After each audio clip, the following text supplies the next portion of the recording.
नमस्कार, मी सागर जोशी. TV9 मराठीमध्ये आपलं स्वागत. आणि बुलेटिनच्या सुरुवातीलाच बातमी आहे वरळी हिट अँड रन प्रकरणासंदर्भात. या प्रकरणामध्ये आता मिहिर शहाचा पोलिसांकडून शोध घेतला जातोय. अपघाताच्या घटनेनंतर मिहिर हा गोरेगावमध्ये नातेवाईकाच्या घरी गेला. सकाळी 8 वाजता वांद्रेमध्ये मित्राकडे जातो सांगून त्याने फोन बंद केला आणि पोलिसांचं एक पथक सध्या मिहिरच्या शोधासाठी वांद्रेकडे रवाना झाल्याची माहिती मिळते. आणि या संदर्भात अधिक माहिती देण्यासाठी आमचे प्रतिनिधी निवृत्ती बाबर आपल्या सोबत आहेत. निवृत्ती, मिहिरच्या शोधासाठी आता पोलीस वांद्रेपर्यंत पोहोचले. नक्की सागर, आपण जर पाहायला गेलं तर मिहिर शहा जो आहे तो त्याच्या शोधामध्ये संपूर्ण वरळी पोलीस आहेत आणि मिहिर शहाचं शेवटचं लोकेशन जे आहे ते गोरेगावमध्ये लागल्याचं पोलिसांकडून सांगण्यात आलेलं आहे.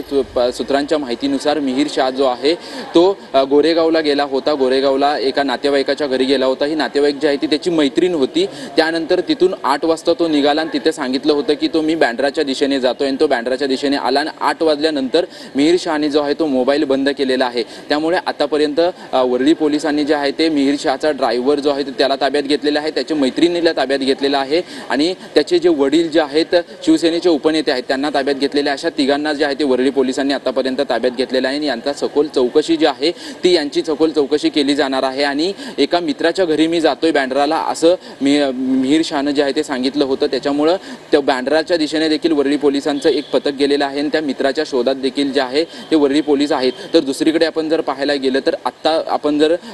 गेलं तर आतापर्यंत 3 जणांना वरळी पोलिसांनी जे आहे ते चौकशीसाठी ताब्यात घेतलेलं आहे. त्यांना थोड्याच वेळामध्ये जे आहे ते वरळी पोलीस स्टेशनमध्ये आणण्यात येईल. तर दुसरीकडे आपण जर पाहायला गेलं तर त्यांची गाडी जी आहे BMW गाडी आणि जी त्या वरळीतील नाकवा दाम्पत्याची जी ॲक्टिवा जी गाडी आहे ते ॲक्टिवा गाडी देखील वरळी पोलीस स्टेशनच्या या ठिकाणी आहे आणि त्यांचं फॉरेन्सिक टीम जी आहे ती फॉरेन्सिक टीम या ठिकाणी येईल आणि पूर्ण गाडीची तपासणी केली जाईल. आणि त्यानंतर आपण जर पाहायला गेलं तर एक महत्त्वाचं वरळी पोलिसांसमोर आव्हान असणार आहे ते म्हणजे मिहिर शहाला ताब्यात घेणं. कारण 8 वाजल्यानंतर गोरेगाववरून जो आहे तो मिहिर शहा जो आहे तो बँड्राच्या दिशेने निघाला होता आणि तेव्हापासून त्याचा मोबाईल बंद लागला आहे. त्याच्यामुळं त्याला कशा पद्धतीने मुंबई पोलीस शोधतात आणि वरळी पोलिसांसमोर मोठी कसोटी जी आहे ते त्याला ताब्यात घेण्याची मोठी कसोटी असेल. आतापर्यंत आपण जर पाहायला गेलं तर 3 जणांना ताब्यात घेण्यात आलेलं आहे आणि त्या 3 जणांना जे आहे ते वरळी पोलीस स्थानकामध्ये आणण्यात येईल आणि त्यांची सखोल चौकशी जी आहे ती चौकशी केली जाणार आहे. नक्कीच निवृत्ती, धन्यवाद तुम्ही दिलेल्या या सविस्तर माहितीसाठी.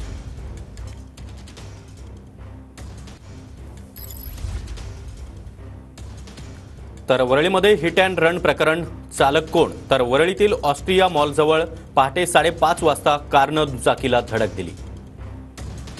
दुचाकीवरील दाम्पत्याला कारनं मागून धडक देत अक्षरशः फरफटत नेलं.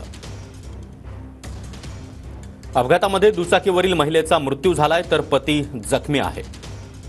कार शिंदे गटातील उपनेते राजेश शहा यांच्या नावावर आहे आणि कारवरची नंबर प्लेट मात्र गायब आहे. अपघातावेळी राजेश शहांचा मुलगा मिहिर शहा आणि ड्रायव्हर हे कारमध्ये होते. कार ड्रायव्हर चालवत असल्याचा जबाब राजेश शहा यांनी दिला आहे. तर कार मिहिर शहा चालवत असल्याचा जबाब जखमी व्यक्तीने दिलेला आहे. पोलीस मिहिर शहा आणि ड्रायव्हरला ताब्यात घेणार आहेत आणि दोघांवर गुन्हा देखील दाखल झाला आहे. मिहिर शहानं मध्यरात्रीपर्यंत जुहूतल्या बारमध्ये पार्टी केल्याची बाब देखील आता समोर येते आणि या पार्टीचे फोटो मिहिरनं इंस्टाग्रामवर देखील अपलोड केले आहेत. तर मिहिर शहाची मध्यरात्रीपर्यंत जुहूतल्या बारमध्ये पार्टी झाली होती ती बाब आता समोर येते आहे आणि मिहिरनं पार्टीचे फोटो इंस्टाग्रामवर अपलोड देखील केले आहेत. पोलिसांनी जुहूतल्या बारमध्ये तपास देखील आता सुरू केला आहे. पार्टीनंतर मिहिर शहा गाडी चालवत असल्याची शक्यता व्यक्त केली जाते आहे. ही कार मिहिर शहा चालवत असल्याचा जबाब त्या जखमी व्यक्तीनं दिलेला आहे. तर कार ड्रायव्हर की शहा चालवत होता, मिहिर शहा चालवत होता याची चौकशी सध्या पोलिसांकडून सुरू आहे. आणि या संदर्भात अधिक माहिती देण्यासाठी आमचे प्रतिनिधी गोविंद ठाकूर आपल्यासोबत आहेत. गोविंदजी, आपण पाहतोय की मिहिर शहा गाडी चालवत होता की त्याचा ड्रायव्हर चालवत होता याचा तपास सध्या पोलिसांकडून घेतला जातोय.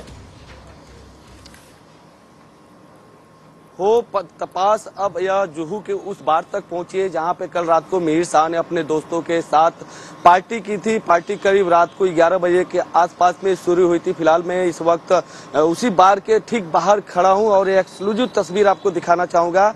यहां पर मुंबई जुहू पुलिस की 3 गाड़ियां पहुंची है और आप देख सकते हैं जो पुलिस के कांस्टेबल है वो फिलहाल बार के बाहर खड़े हैं और जो पुलिस के आला अधिकारी हैं वो बार के अंदर गए हुए हैं। करीब 1 घंटे का वक्त हो चुका है। पुलिस इस घटना के बारे में तमाम जानकारियां जुटा रही है। बार के अंदर पार्टी के वक्त कितने लोग मौजूद थे, पार्टी के दौरान जो मिहिर है उसके जो दोस्त है वो लोगों ने किस तरह की ड्रिंक किए या किस तरह के खाना खाए या क्या क्या चीजें उन्होंने लिया है, टोटल बिल कितने की हुई है, कितने बजे वह इस बार के अंदर आए थे और कितने बजे यहाँ से वह लोग निकले थे। पुलिस के कई आला अधिकारी इस वक्त इस बार के अंदर गए हैं। फिलहाल मैं आपको एक बार और दिखाना चाहूंगा कि यह वही बार का गेट है जहां से जिसके अंदर से जाने का रास्ता है। फिलहाल जब भी इस बार के अंदर पुलिस की टीम पहुंचे और इसको लॉक कर दिया गया, अंदर से लॉक कर दिया गया ताकि कोई बाहर ना आ सके। आप देख सकते हैं पुलिस के कांस्टेबल जो है यहाँ पे खड़े हैं, अंदर जाने के लिए रोक रहे हैं हमें, लेकिन पुलिस की जांच तेज हो गई है। पुणे की घटना के बाद से इस घटना को कोई अनदेखा नहीं करना चाहता। इस मामले की जितनी भी बारीकी से जांच हो पुलिस करना चाहती है, हर एक एंगल से जांच कर रही है। पुलिस की टीम करीब 1 घंटे से अंदर मौजूद है और जो उनके अधिकारी वो भी मौजूद है और बार के जो कर्मचारी है उनसे पूछताछ कर रहे हैं क्या जो बार जो उनके दोस्त हैं या फिर जो मिहिर है क्या क्या उन्होंने ड्रिंक किया था, किस तरह के ड्रिंक किए थे, कितने समय तक इस बार के अंदर पार्टी किए थे, उनका रवैया क्या था। इन तमाम चीजों की जांच फिलहाल इस वक्त इस बार के अंदर जो स्टाफ है या बार के जो कर्मचारी है उनसे पूछताछ कर रही है पुलिस। जी नक्कीच गोविंद, धन्यवाद तुम्ही दिलेल्या या माहितीसाठी। दरम्यान याच प्रकरणी आता